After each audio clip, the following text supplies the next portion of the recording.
I will not call it a best of because I love all of our storytellers equally, and they are all amazing. And this is just a few like holiday kind of standouts, and they're all incredible. But we love you all.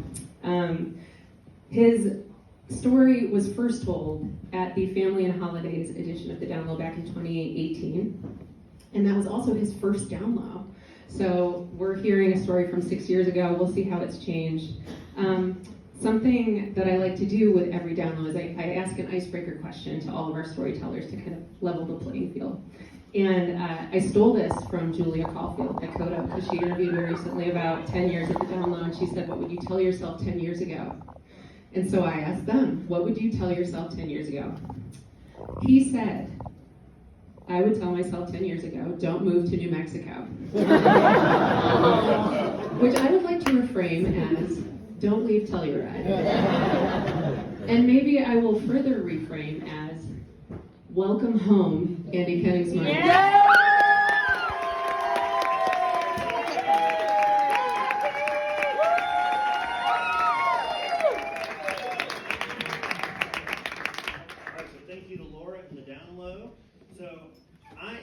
Storyteller. I've been a storyteller my whole life, so I'm so thankful for an opportunity like the Downlow. And what's interesting is, originally I was asked to do a different story. I know, I'm not going off script. That's not, I'm not going off script. She asked me to do a different story, and then another person who had heard one of my other stories at the Downlow was like, "Please tell me you're doing this story, the story that I'm about to tell." And so I'm really excited. This is one of my favorite stories. My children have never heard the story. They're not involved in the story. No one was part. That's not true. Somebody was But my life, I don't know for y'all, my life changed dramatically when I was 17 years old. My parents were amazing parents, and they always took us on these great vacations. And so they took me and my siblings, I'm the youngest of four, to the Virgin Islands. And we had this amazing week in the Virgin Islands, and I personally don't feel like it's fair that my older siblings got to keep going on these family vacations. Because my brother's like 25 years old, and my parents are still paying for him to go on these family vacations. Like, I am 17, I can't afford this trip, but you have a real job. Anyway, so we go to the Virgin Islands, and we come back, and it's just this great blissful trip, and my parents are like, "Hey, come on in the couch, we wanna," or come into the den, sit on the couch, I wanna tell y'all something. So we're sitting there, and my parents are like, "Hey guys, what a great trip we had. We are getting a divorce." Oh my God. Yeah, and I was like, "I thought you guys were solid." They're like, "We did too. We thought we were solid, but we're not."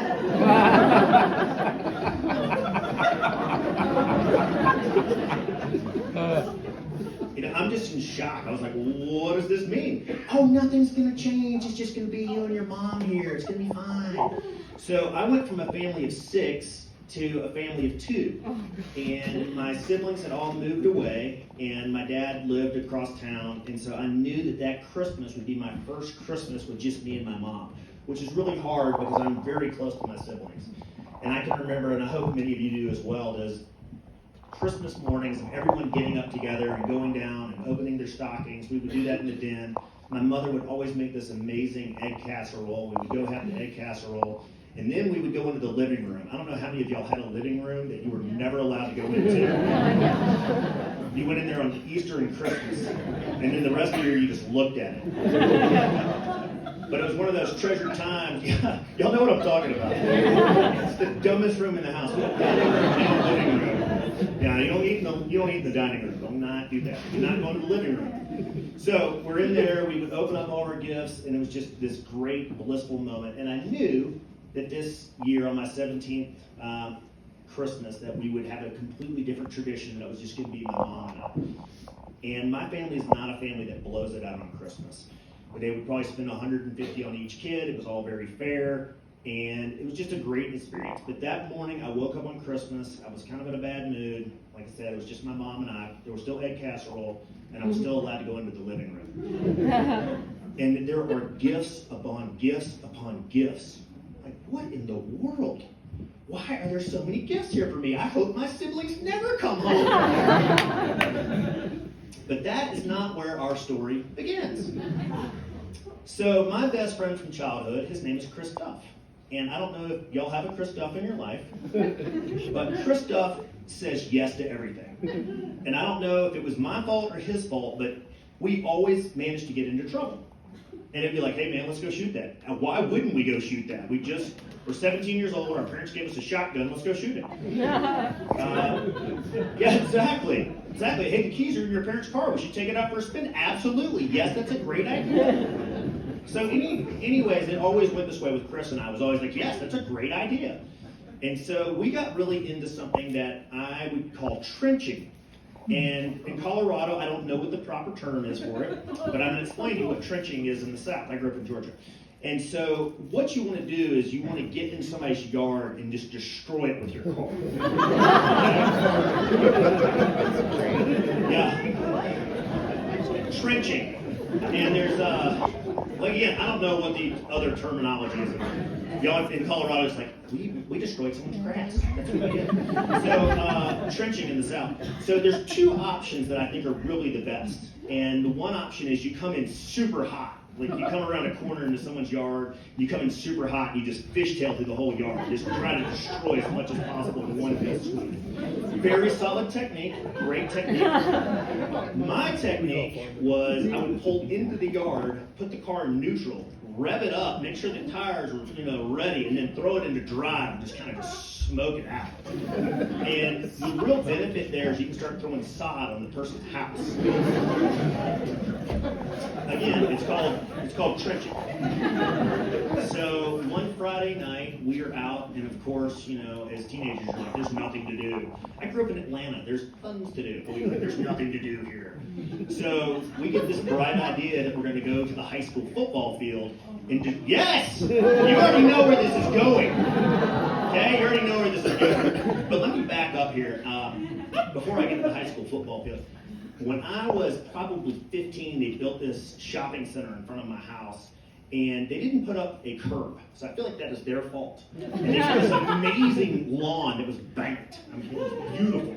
And if you came in hot enough, you could like kind of swing around. It was like Dukes of Hazzard status. You're like, yeah, Bo Duke, woo! You could kind of hit this whole burn around. And I remember one time my dad's like, have you seen those tire tracks? And I was like, no. So anyways, we've been practicing on this banked lawn. Very, very nice of these people to build that for us. So we're like, hey, let's go to the high school and maybe let's destroy the high school football field. I mean, why wouldn't you want to do that?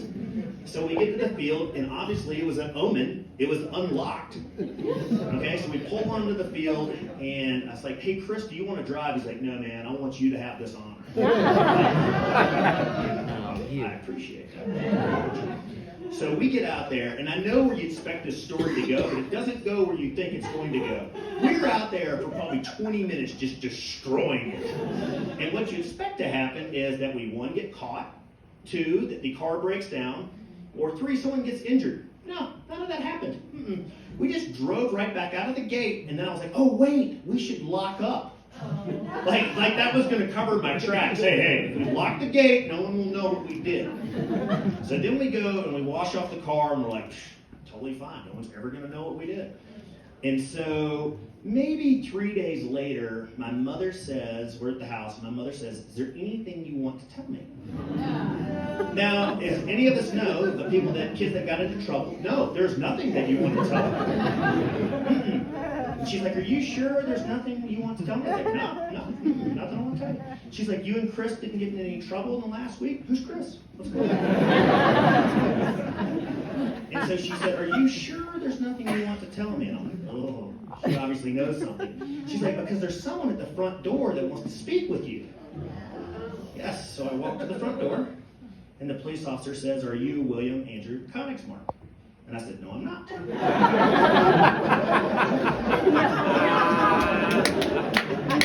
Bravo. And I said, I am Andy Konigsmark.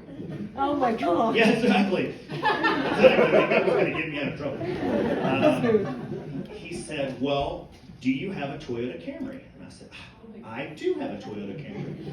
And he said, well, your car was covered on surveillance footage at the high school destroying the field.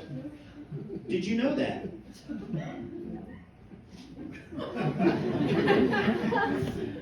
excuse me, officer, did you say that there was cameras at our high school? And he said, yeah, they recorded everything. And then the police officer said, who were you with? I was like, I was with nobody. I was by myself. And the police officer was like, you mean to tell me you went to the high school field and destroyed it by yourself? I was like, yeah, absolutely. Went by myself. Got bored. You didn't go with a friend? Friends? Who's got friends? And so, anyways, the police officer says, listen, in 2 weeks you're going to have to appear in court. You're going to be charged with vandalism. And you're probably going to receive probation and lose your license. So my mother slams the door. And my mother's not one. If you've ever seen my mother's maybe 5'2" and maybe weighs like 80 pounds. She loses her mind, as much as a mother can lose her mind. And she says that classic line of, I raised you better than this. Did any of y'all's mothers ever say that to y'all? I don't know about y'all, but I always want to be like, maybe you didn't. Yeah.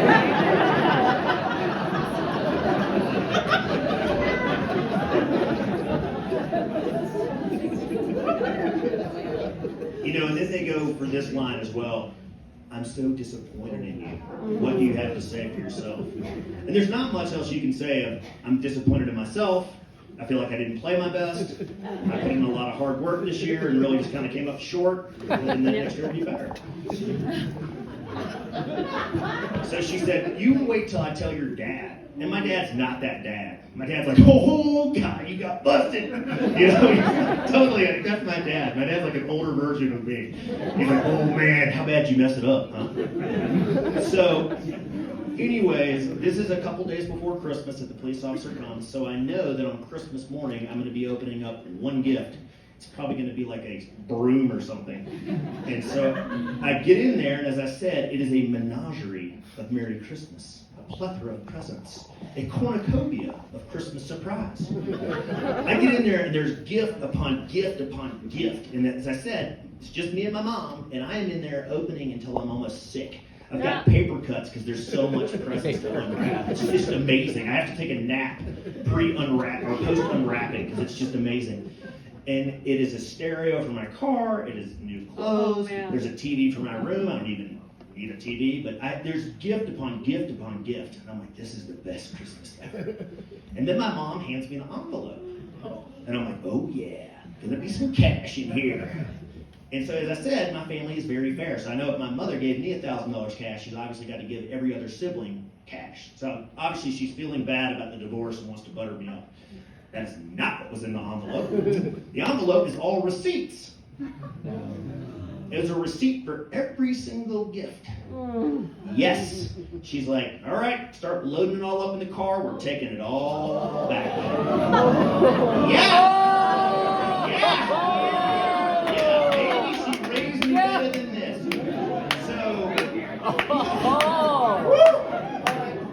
So she makes me take back every gift. And then I have to tell the person why I'm bringing the gift back. Yes! Yes, she's standing there next to me. So then, to make matters worse, it's about $3,000 worth of gifts. We never spend that kind of money. Then she makes me donate the money to the high school and write an apology note to the principal that I have to read on the intercom. Oh my God!